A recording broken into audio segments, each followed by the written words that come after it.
السلام عليكم. ان شاء الله تكونوا بخير وعلى خير، ان شاء الله تكونوا بصحه جيده. اللهم صل وسلم على سيدنا محمد. بسم الله. اليوم راح نديروا وصفه هي الرز اقتصاديه، والرز هذا راح نديروه فيمي. تبعوا معنا المقادير. هنا عندنا 2 كيسان رز، هنايا عندنا كاس دويده، عندنا هنا مغرف قهوه تاع فواح، عندنا هنا القرفه، عندنا هنايا وحده جنبو دجاج، فلفل اكحل، ملح، هنايا عندنا الهيل، وهنايا عندنا وحده تاع شربون اللي نديرو بها الرز فيمي، وعندنا زبده وشويه زيت. نبداو على بركه الله. بسم الله.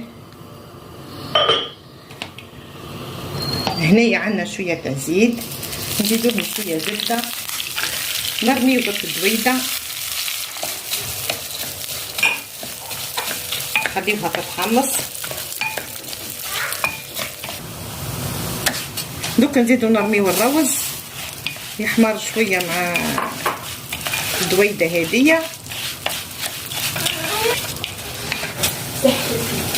دوك نصبو الماء في الرز،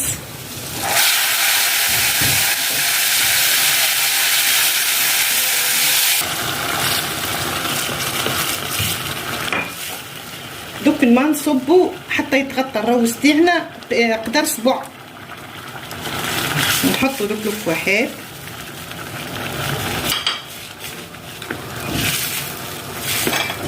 نغطيو الروز تاعنا كيما هكا، ودوك نقصو عليه ونخليوه يغلي شويه وما نحركوهش خلا حتى يشرب.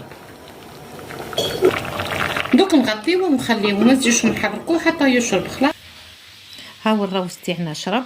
دوك نحطوا له كعبه تاع الشربون، نشعلوها في وسط الرز، نصبوا لها شويه تاع زيت،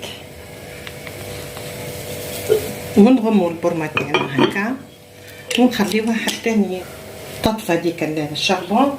وكي تحبوا ديروا معاه سكالوب ديروا معاه. انا درت معاه جنحين تاع دجاج حمرتهم في المقله مع عين صوص.